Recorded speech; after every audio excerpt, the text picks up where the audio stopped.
मौत शाश्वत है। जीवन का कड़वा सत्य मृत्यु है। जिसने भी जीवन किया है प्राप्त, उसका अंत भी निश्चित है। प्रत्येक धर्म में हर कार्य को करने के अपने परंपराएं और धार्मिक संस्कार होते हैं।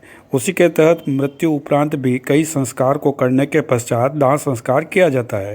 हालांकि शहर स्मार्ट सिटी के नाम से जाना जाने लगा है, लेकिन शहर से सटे बेदला गांव का एक वीडियो सोशल मीडिया पर गत दिनों से वायरल हो रहा है। वायरल वीडियो के तहत जिस सिटी को स्मार्ट सिटी का दर्जा दिया जा रहा है, उसकी पोल खोलता दिखाई दे रहा है।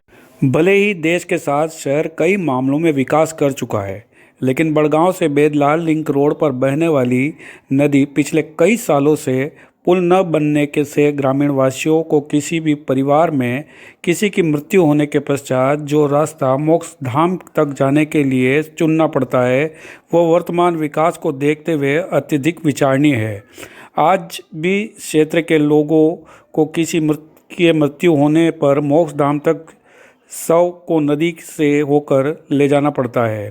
गत दिन बड़गांव में रहने वाले मोड़ीलाल बोई की मृत्यु हो गई। मृत्यु उपरांत संस्कार के तहत समाज जन को मोक्ष धाम तक शव को ले जाने के लिए नदी का मार्ग चुनना पड़ा।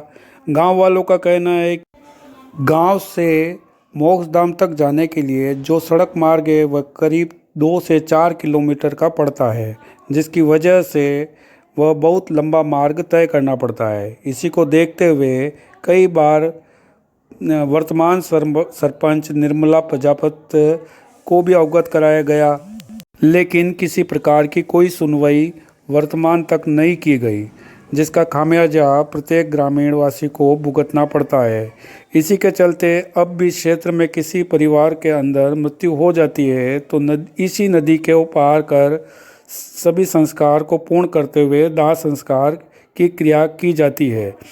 इसी सारे मसले पर जब वर्तमान सरपंच निर्मला प्रजापति से बात की तो उन्होंने क्या कुछ कहा, इस बात को भी आप गौर फरमाइए। प्रमुख डेवलपमेंट है तो नगर विकास प्रन्यास के होते हैं। इस पे एक रपट पुलिया, इससे पहले एक और जो घटना स्थल है उससे करीब थोड़ा सा पहले एक रपट पुलिया है, वो भी नगर विकास प्रन्यास नहीं बनाई है मेरे कार्यकाल में। तो इसका क्या 30 से 35 लाख रुपए का बजट है कि जो कि पंचायत के बजट से अपनी हैसियत से बाहर रही है।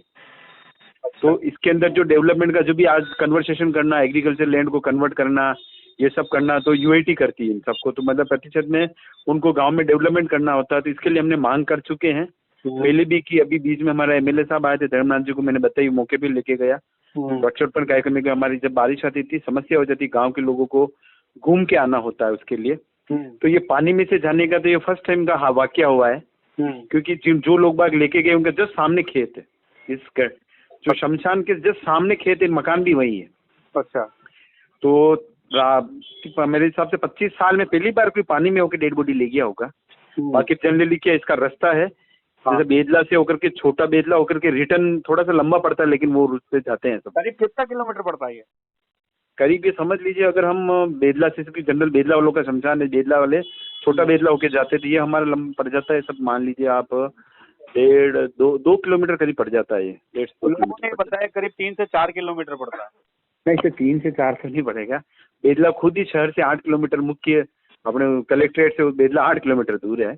हाँ। तो ये करीब से 1.5 से 2 किलोमीटर से ज्यादा, 2 किलोमीटर मान लो आप जी। सरपंच होने के नाते आपने कभी क्या प्रयास किया इसके लिए?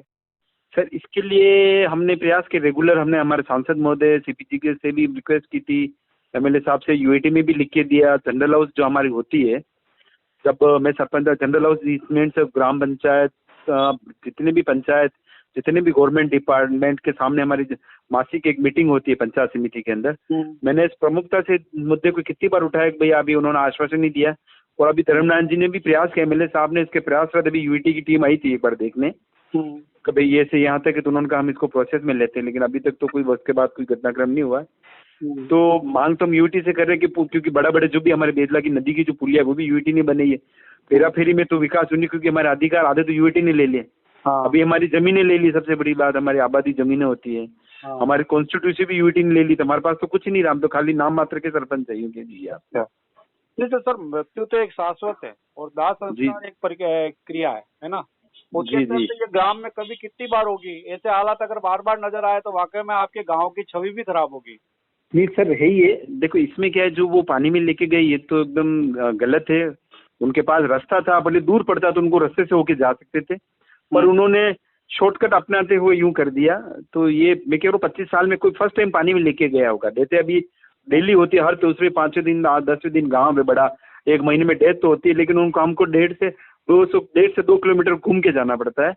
तो पंचायत अपनी तरफ से प्रयास कर रही है। यूएटी में कितनी बार हम कह चुके हैं। अभी एमएलए साहब ने भी, एमएलए साहब को मैं घटनास्थल जहाँ पर जो शमशान है वहाँ भी लेके गया था। तो मैंने कहा, मेरे साहब वृक्षारोपण का कार्यक्रम रखा। मैंने कहा साहब देखिए हमारी ये विडम्बना, हम कब से कहते हैं, जब भी शमशान में आते पब्लिक हमें कहा कहती कर यार ये देख लो ये देख लो। तो उन्होंने भी प्रयास किया। उनके प्रयास से यूएटी की जयन की जो अयन है विमल जी मेहता, वो और उनकी टीम आके देख के गए थे। तो उन्होंने कहा हम इसको करते हैं। मेरे साहब जल्द से जल्द करो। ये करीब वो आए होंगे इस बात को 1.5 महीना हो गया, 1.5 या 2 महीने हो गए। 25 साल के अंदर जो घटनाक्रम घटित नहीं हुआ, आखिरकार इस समाज ने ये पहल की है, ये सोए हुए प्रशासन को जगाने का प्रयास था। ये कल की जो घटना बता रहे हो आप, ये तो साहब प्रशासन को जगाने का एक उनका था क्या, कि इसी बहाने प्रशासन जागेगा, डालेंगे, ये उनका प्रशासन का था। बाकी रास्ता था, लंबा जरूर था, बाकी इसी नौबत नहीं वो पानी में से होके जाए। जी, उनका एकदम नियरेस्ट समझ लीजिए, शमशान स्थल से बहुत पास में सामने खेत है, खेतों में उनका कुनबा है वही समाज का। क्या आप ये कह सकते हैं कि इन 5 सालों के अंदर ये प्रयास करके एक सौगात दी जा सकती है जनता को? पूरी तरीके से हमारा अभी जो मेरे कार्यकाल में जो मैंने प्रयास किया था, हमने, लेकिन इस बार क्योंकि हमारे मेन मोटिव इस पुलिया को इस बारिश से पहले बना, ये जो बारिश चली गई, आने वाली बारिश से पहले ये पुलिया बन जाएगी। पूरा एमएलए साहब और ग्राम पंचायत स्थान हमारे जो सरपंच हैं निर्मला प्रजापति और हमारा है, किसी भी हालत में इस बारिश से पहले हम यूटी के माध्यम से इस पुलिया को बनाएंगे। ठीक है सर, बहुत बहुत धन्यवाद। ये कोशिश अच्छी तरह से निभ सके ताकि जी सर, ये कार्य कैसा है सभी के घर में पड़ सकता है। जी सर, हमेशा मैं क्या करूँ, मैं खुद 5 साल पहले मैं जब भी जाता था वहाँ पर, तो जैसे कोई भी ये समस्या आती बारिश के बाद में, पहले तो क्या जैसे नदी सूख जाएगी, आप मान लीजिए फरवरी में सूख जाएगी, जनवरी फरवरी में पानी टूट जाएगा, रास्ता चालू हो जाएगा। फिर उसके बाद जैसे बारिश होती है, नदी बढ़ जाती, तब ये समस्या आ जाती। तब जब भी हम ऐसे कोई दाह संस्कार में जाते हैं तो सर्वप्रथम गांव के प्रमुख व्यक्ति होने के नाते, गांव का मुखिया होने के नाते मुझे जरूर कहते हैं यार ऐसा करना वैसा करना। मैं और हमने हमारी तरफ में से प्रयास भी किया था कि पंचायत के माध्यम से इसको बनाया जाए। तो हमारे पास जो हमने बजट लिया था 10 लाख का, 10 लाख में ये सफिशिएंट नहीं था। 30-35 लाख का इसका खर्चा, और हम खर्चा कर भी देते तो ये क्या नदी है, अगर ये अपना रौद्र रूप धारण कर लेती तो हमारी छोटी मोटी पाइप की पुलिया लेके चली जाती है। बिल्कुल बिल्कुल। और लोगों के सामने आता है कि यार पंचायत ने, क्योंकि जो समझने वाला समझ सकता है कम बजट में क्या काम होता है।